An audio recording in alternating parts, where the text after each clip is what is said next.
Today, I'm happy. And I know I'm happy. And that gives it a certain kind of a resonance, which really makes it enjoyable. Because it's no use being happy if you don't know you're happy. But it's the same mechanism that when I'm anxious, I know I'm anxious. When I'm sad, I know I'm sad. And, but it's the same thing. It's the price we pay for being happy in life some of the time. Is that always there is its opposite. If you go up, you can go up as much as you like, but up always implies down. Progress always assumes its opposite.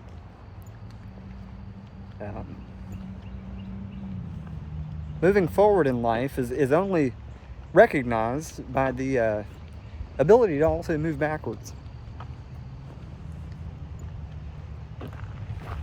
If we didn't have winter, I wouldn't enjoy this weather so much.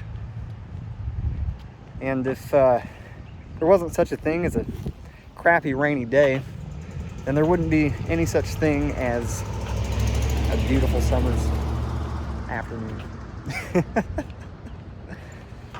Got to take the good with the bad. And it's not all bad.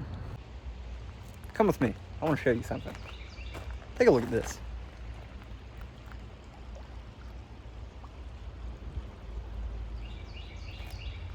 You hear that? Sound of the water running. Awesome.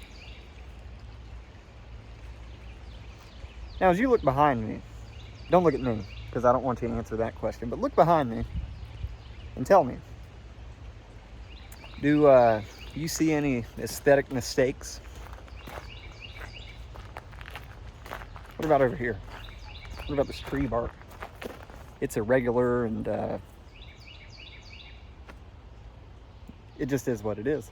Do you see anything wrong with that? Well, we've become so far removed from nature that we don't see ourselves as a part of this world. And we are, absolutely, here we are. We are exactly the kind of thing that goes along with this kind of a situation. If we weren't, we wouldn't be here. People feel so separate and so cut off. But you aren't. Who you are is inseparable from what you do or where you spend your time.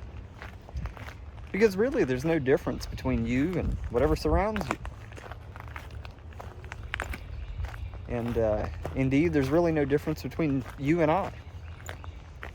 We're all fronts and backs to each other. We're all two sides of the same coin, you know. And so, well,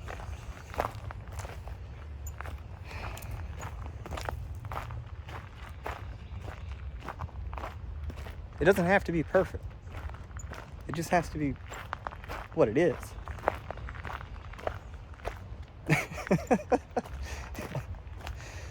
And so if you can't find any aesthetic mistakes in the creek bed over here, we're at another point in the creek. Let's take a look.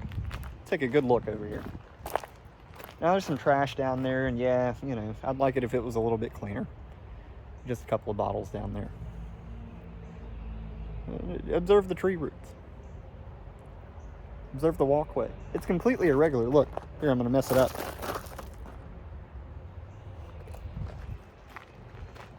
Still perfect. As perfect as it will ever be. And so as I go around in the world, I look at certain things and I say, wow, how beautiful. And I look at other things and other people and other situations and I think to myself, how on earth could somebody put up with that kind of a mess or live like that? I don't know. But always, I must remember that there's people who will look upon me in exactly the same way. I think, my goodness, how on earth could a person put up with that? He's got baby birds brooding in his living room, which I do. I can't wait to get them out of the house. Somebody's always going to have an opinion, but it's their choice. You can live beautifully, or you can live as ugly as you like. I like that word, ugly. My grandmother used to say it all the time, "You're being ugly." And I think that's just such a beautiful descriptor for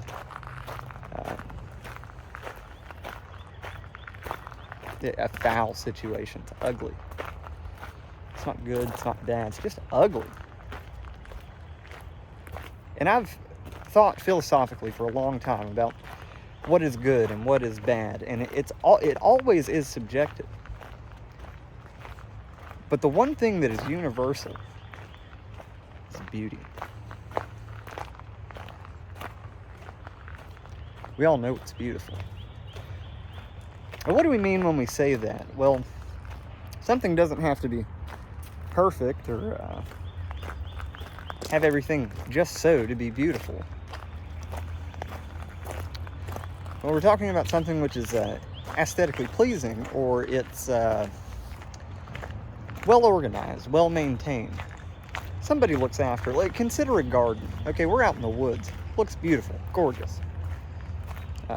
Mother Nature or God or whatever you want to call it has done this beautifully, perfectly.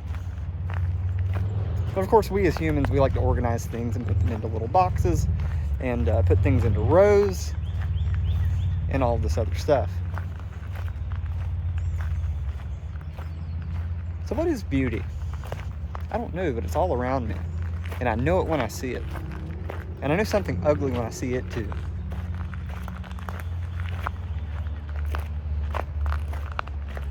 And so a lot of the time, going out of one's way to try to be good or moral or righteous makes one too rigid. And for God's sake, just take a look at our cities. Everything is in boxes. Everything is in right angles. And if you pay close attention to nature, non-human nature, you will find that right angles are incredibly rare. Nature is not shaped like that. Nature is shaped like honeycombs or teardrops, raindrops, shapes like that. I mean, just look everywhere. Look, these pallets here, hard right angles, fence, hard right angles. There's more fencing over here, piles of scrap metal. It's all just as absolutely rigid as it could possibly be. Drives some people nuts. Some people find comfort in the order of it. How interesting. You need a little bit of flexibility. And every good judge knows this. That you should weigh the entire situation. That not all people in need of medicine get the same dose. It very much is subjective, but that's the only thing in hell that I'm interested in doing at this point in my life, is living beautifully, by whatever means. And to me, that's clean, organized,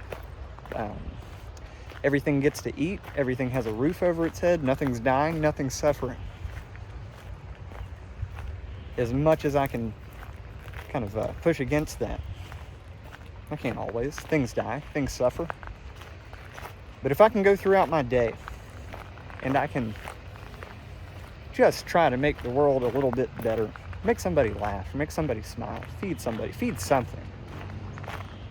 For a long time, I didn't really want to spend much time around human beings. I'm spending a lot more time in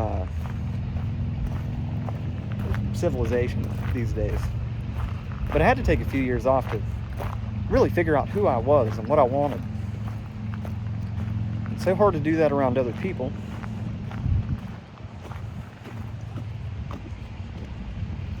I'm going off on a bit of a tangent, but